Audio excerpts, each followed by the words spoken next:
Hello, everyone. This is Pam Slim, and I wanted to share a bit of a reprise of my very favorite planning tool. Do not be fooled by its simplicity, because it is simple, but it's a very powerful tool that I use over and over again when doing my own business planning and also in working with clients.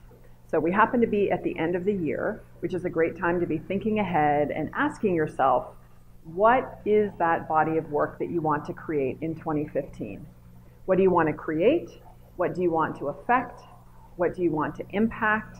And what do you want to contribute to the world through your body of work? That is what you should use as criteria for choosing what you want to create.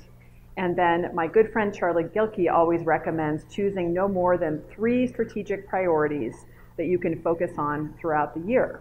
Once you define what those priorities are, then you want to think about which activities are related to those priorities and when in the year should those take place. So here's where you start. You start with a nice blank piece of flip chart paper and some post-it notes, which I wrote a few notes on already.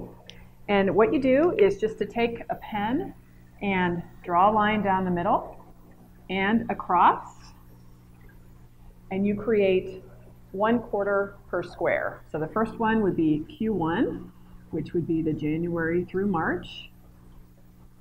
Q2, April through June. Q3, July through September. And Q4, October through December. So now you have a specific chunk of time in which you can work. And one of the first things you want to do on a macro perspective is to think about the general deadline of your project. So I chose writing a book as a project because many of you might have that as a project. So you would think about if that was your major deadline, then you might have a special star post-it note for book complete.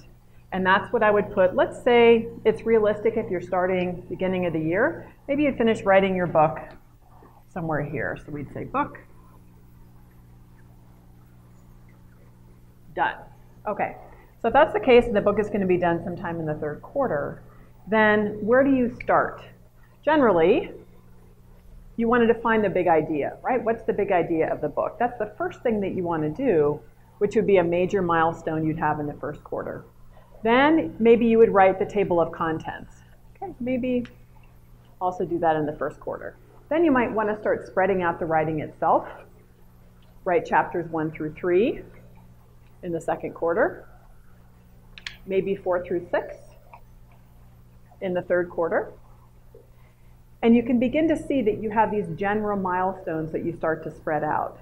So with all the different projects that you have, of course, there are very detailed to-do lists underneath each milestone. But when you begin to spread it out with your 3 strategic projects, all of a sudden you may begin to notice that you have a ton of stuff that you're supposed to be doing in the 2nd quarter, and that's also the quarter when you're taking a month off to go to Thailand, and that's not going to work. Or you may find that you were really excited about launching your project or your new product in the summertime, July through September, and then you realize that most of your core market has actually gone on vacation during that time. So on a meta organizing level, it's helpful to see the general activities that are happening and where you have the most. But from a specific taking action perspective, this also allows you to really only focus on 1 quarter at a time.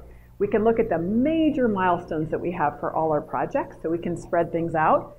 But the only real thing that we need to worry about in December, when you're making your plans for the 1st quarter, would be details around what happens in this 1st quarter.